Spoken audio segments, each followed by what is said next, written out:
proporsional. Apa hikmahnya? Oh iya, kalau ada keringet nggak langsung ke mata. Ini loh nikmat. Wes, bukan nikmat fungsional deh, nikmat yang fungsional juga sih. Kelihatannya antum kerok aja, antum jadi tuyul ini kan, nggak ada. Loh iya kan? Loh itu nikmat Allah. Nah, kemudian nikmat Allah apa? Pendengaran. Antum ini secara otomatis ini bisa mendengarkan. Ini beda istri antum sama istri orang. Mas, sama-sama bilang mas. Oh iya, ini bojoku, ini kudu. Nah ini jelas. Mata ini sudah autofokus. Padahal kalau antum punya handphone, kita lihat zoom out, zoom in, yang model begitu tuh mahal. Tapi antum baru bangun langsung autofokus. Jelas. Lo enak, nggak perlu antum ini nggak usah. Ini nikmat Allah yang begitu besar. Lah tempatnya juga proporsional bikin antum ganteng. Lu kok bisa? Ini bayangin ya, mulut antum bisa ngomong, ini bisa mencium, ini telinga nggak ditaruh di sini sama Allah, ditaruh di sini, di pantat begitu ya. Kalau antum dapat telepon, assalamualaikum, assalamualaikum, waalaikumsalam, begini kan nggak asik gitu ya. Ini bentuk kesempurnaan nikmat Allah yang diberikan kepada kita. Nikmat Allah begitu besar, nikmat Allah begitu luar biasa, dan Allah mengatakan wa idz ta'adzana rabbukum la in syakartum la azidannakum wa la in kafartum inna adzabi lasyadid. Hei kalian, kalau kalian ku beri nikmat, kalian syukur.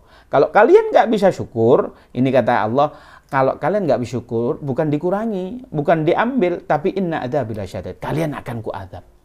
Makanya apa? Kewajiban orang yang memiliki nikmat harus disyukuri. Kira-kira antum tahu nggak? Kenikmatan Allah yang diberikan kepada manusia yang paling besar adalah apa kira-kira? Apakah nikmat kita bisa melihat? Apakah nikmat kita punya rumah tingkat? Apakah punya nikmat tanah yang begitu luas? Punya an'am, punya hewan-hewan ternak banyak? Apakah nikmat itu? Bukan ternyata. Ada nikmat Allah yang diberikan kepada antum semua. Jika antum mampu merasakan, nikmat itu adalah lahirnya baginda Nabi Muhammad SAW. Kenikmatan itu tidak dimiliki oleh semua umat-umat terdahulu. Bahkan seandainya nabi-nabi terdahulu boleh mengajukan diri menjadi umatnya Nabi Muhammad, ingin loh nabi-nabi terdahulu ingin menjadi umatnya Nabi Muhammad. Sebab apa? Nabi Muhammad ini fadilahnya menjadi umatnya Nabi Muhammad. Oh, nggak main-main. Ada diceritakan di dalam sebuah kitab, ada seseorang yang dulu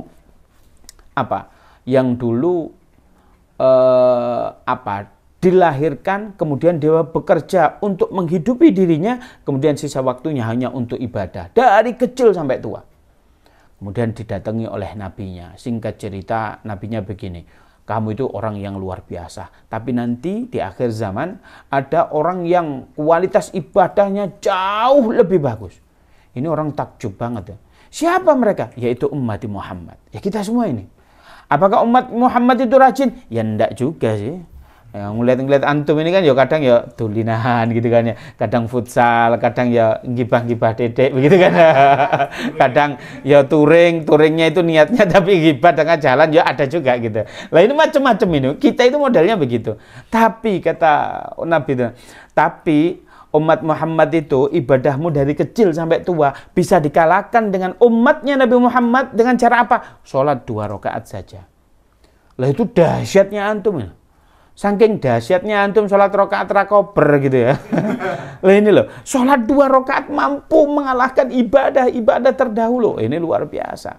Maka reward yang diberikan oleh Allah atas antum dipilih oleh Allah menjadi umatnya Nabi Muhammad itu luar biasa. Taib. Ada nikmat yang begitu besar, kita syukuri. Dengan cara apa kita syukuri? Kita lihat wa dzakir bi ayyamillah. Ingatlah dengan nikmat-nikmat Allah. Antum kalau disyariatkan oleh baginda Nabi, kalau tanggal 10 Muharram atau 10 Asyura atau 10 Surawan, kalau kata orang Jawa, itu antum biasanya ngapain? Antum puasa. Antum tahu nggak puasa itu untuk apa? Untuk bersyukur kepada Allah atas nikmat yang diberikan kepada salah satu nabi terdahulu, yaitu Nabi Musa alaihissalam. Nabi Musa pada 10 Muharram, 10 Asyura, Asyura itu kata-kata asyra, ya aslinya 10 begitu ya. Lah ini apa? Beliau itu dibebaskan oleh Allah diselamatkan dari apa? Kejaran Fir'aun laknatullah. Fir'aun ditekan belakang tanggal 10. Kenikmatan itu bagaimana kita mensyukuri diulang-ulang. Itu baru nikmat begitu. Lalu apa salahnya kalau kita itu sekarang mensyukuri nikmat Allah yang paling besar, yaitu lahirnya baginda Nabi Muhammad SAW. Nggak salah dong. Itulah maulid. Kadang orang di antara kita itu sekarang, aku nggak mau maulid. Karena apa? Tidak ada zaman Rasulullah, tidak ada di dalam Al-Quran. Orang itu kan sekarang itu bahasanya itu, mohon maaf ini, kemelinti. Kemelinti itu apa? Gak mondok, bikin kaidah sendiri. Apa kaidahnya? Cukup 5. Apa yang tidak diajarkan Nabi bid'ah. Mengikut tok. Sing mondok tahunan, 10 tahun, 6 tahun, nggak laku itu. Loh, kaidah ini siapa yang bikin? Ya salah, orang nggak mondok kok bikin kaidah. Apa betul, apa sesuatu yang tidak diajarkan Nabi itu memang bid'ah? Kita lihat. Banyak sesuatu yang tidak dilakukan Nabi, tapi dilakukan oleh para sahabat. Yang pertama, banyak kitab diantaranya Syekh Jalaluddin As-Suyuti dalam fatwa Hawilil Fatawa itu dikatakan apa? Apakah pernah Nabi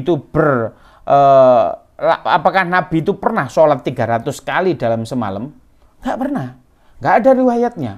Kalau beliau melakukan, nggak wawalam, tapi nggak ada riwayatnya.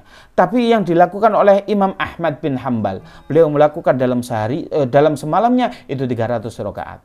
Antum berani membid'ahkan Imam Ahmad bin Hambal? Beliau itu salah satu imam madzhabul arba' yang diakui seluruh dunia. Nah, kalau ada orang ada lagi apa? Yaitu itu kan zaman apa? Tabi'in begitu ya. Imam Ahmad itu salah satu tabi'in insyaallah. Lalu apa? Apakah Nabi pernah berzikir 1000 kali sebelum tidur?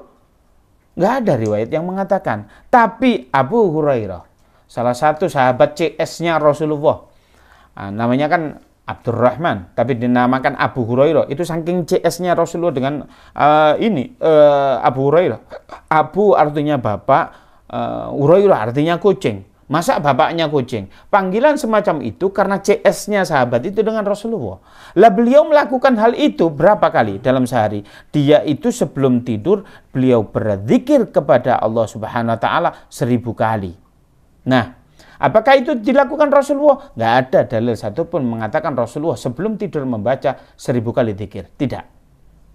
Baik, lanjut. Ada sholat yang dilakukan oleh Sayyidina Bilal. Tatkala Rasulullah ke surga, Isra Mi'raj diambilkan ke surga, kemudian dipanggil Bilal. Pada saat itu sudah nyampe di bumi, kemudian beliau mengatakan, "Ya Bilal, apa yang kamu lakukan sehingga aku melihat trompahmu di dalam surga?" Trompah itu sendal. Ada suaranya, sek sek sek sek begitu kan ya, barangkali gitu ya, di surga. Ya saya nggak tahu Rasulullah saya melakukan apa. Tapi saya itu pernah melakukan apa? 1, sholat ba'dal wudu. Sholat sehabis wudu. Apa kata Rasulullah? Ini tidak diajarkan Rasulullah. Apakah Rasulullah ngomong bid'ah? Ya Bilal, ente bid'ah ini. Enggak. Loh ini loh. Itu kan namanya apa ini? Namanya takrir. Itu kan sesuatu memang yang dibiarkan oleh Rasulullah. Iya kalau ketahuan, kalau enggak. Loh ini loh, zaman Rasulullah berarti apa? Ada sahabat yang melakukan sesuatu tanpa perintah Rasulullah. Berarti kaidah ini salah dong. Ada lagi, kalau itu sholat pada. Kemudian apa? Ada salah satu sahabat yang tatkala setelah wafatnya Rasulullah, beliau itu tatkala perang menjadi tawanan, kemudian beliau mau dipancung. Tatkala mau dipancung, beliau itu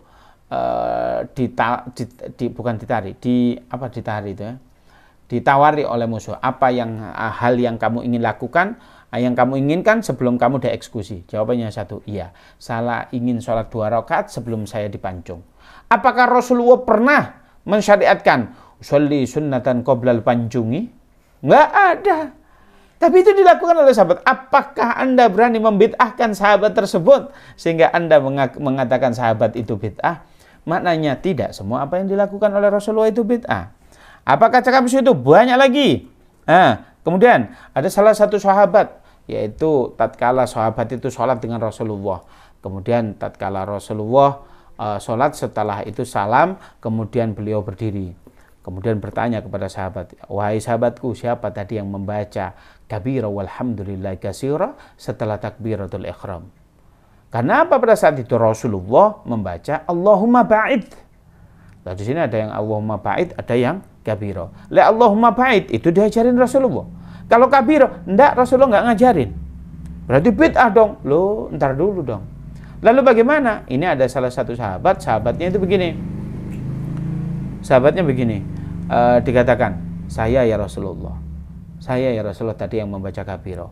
Apa jawaban Rasulullah? Apakah Rasulullah mengatakan ente bid'ah? Enggak. Kemudian Rasulullah bilang, ana ata'ajjab, aku takjub.